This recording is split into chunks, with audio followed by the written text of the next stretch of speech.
How's it going, survivors? Pixel here, and today I'm going to be talking about the status report for the week of the 23rd of October 2014. Coming up first, we have Brian Hicks, the producer for DayZ. He says the subject of the central loot economy has been one of varied opinions within the community.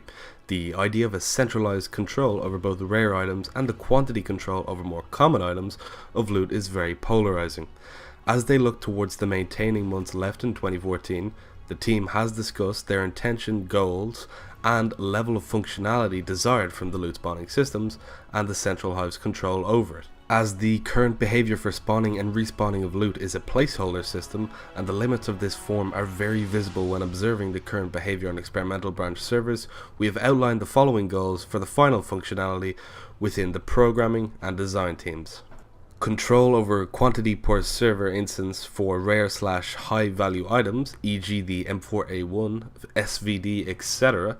And this is one of the first times we've had a proper confirmation from the developers about the SVD Dragnov long range semi-automatic sniper. Loot table control per region/area type rather than per building class name, which is very good news. So let's say Barracks is only able to spawn one M4 and one whatever. Barracks will have the same loot in the same spots. They want to have different loot in different areas. So Northwest Airfield is bound to have more items, but not just because there's more barracks there, but because of the actual area. And even distribution of loot economy across the whole of Chernarus.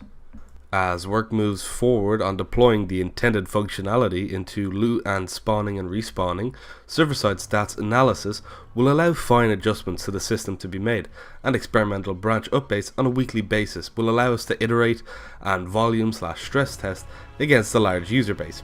Status reports throughout the remainder of the year will keep people apprised on the progress of this new system. That's from Brian Hicks, the producer. Chris Torchia keeps it short and sweet. He says this week he will be taking a look at their skybox and lighting settings to see if there's an opportunity to improve the experience visually, particularly at dawn and dusk and night. I'm hoping on what we will find a way to add the Milky Way spiral arm visible in our sky to the game. So this is going to be amazing to see in the game.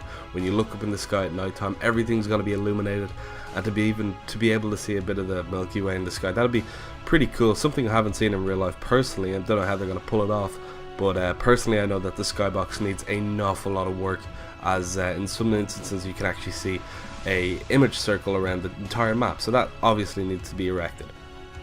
He says work continues on several new character pieces, women's clothing, prison uniform, medical scrubs, craftable clothing, and new zombie types, as well as various environment models which he has mentioned previously, new helicopter crash sites, objects for the Northeast Airfield, which I covered in a previous video, and building signs and other props.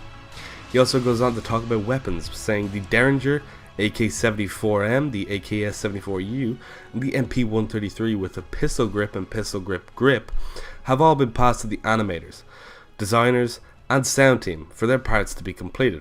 He also goes to mention that he is on track for the 545mm ammo that the AK-74 will take, and hopefully should be released by the end of October, possibly even saying that it will come out before the end of October. And Peter, the lead designer, says the art team has completed several new weapons and delivered the assets to the animator and design teams. One of these new items is one quite special case, which we need to figure out how to do it properly, and it's a flare gun. So in the meantime, you will get other dangerous toys to play with. By the way, do you remember that little useful item from the mod which was used to heat up yourself? And he was talking about the heat pack, which was implemented a couple of days ago on experimental. Character exposure mechanics were expanded again, and the good old heat pack is back, and it's better than ever. When you use it, it starts to produce heat to warm you up as long as the pack lasts. With advanced weather impact we had introduced also some meaning for shoes you are wearing. But that wasn't enough for us within the scope of survival.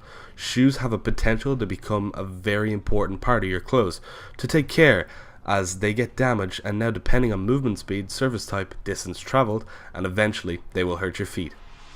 Previously he had mentioned the new control system which is being worked on, and we worked on a prototype of it already. You're probably curious on what changes it will bring you and the way it's played.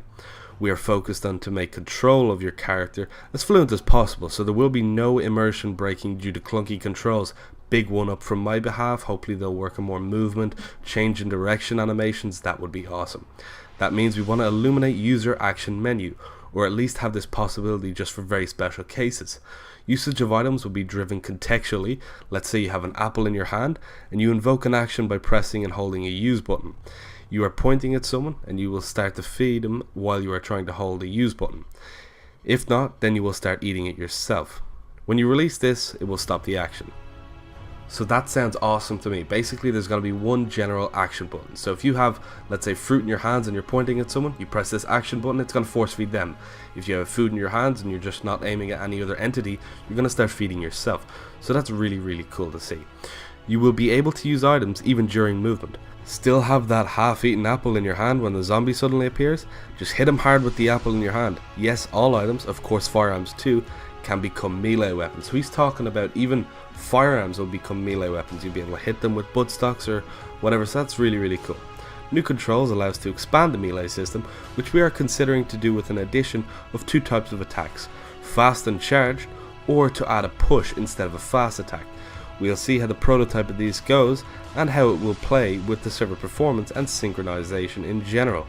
Next time he says he will talk a little bit more about the new inventory too. As usual, apart from exciting stuff, he has made some fixes such ammo box container inception and other smaller ones. I nearly forgot, they spent some time on defining what animal companion should be, but that's something to talk about later. And he goes to tell us to choose your footwear wisely. See you in Chernarus, folks. So that's it for the status report or devlog for the week of the 20th of October 2014. Here are all the stand-up notes if you'd like to pause the video and have a look, and as always I encourage you guys, if you have the time, to read the devlog yourself and get a better understanding of it. But as always, this has been Jack or Commander Pixel, keeping you alive. See you in Chernarus.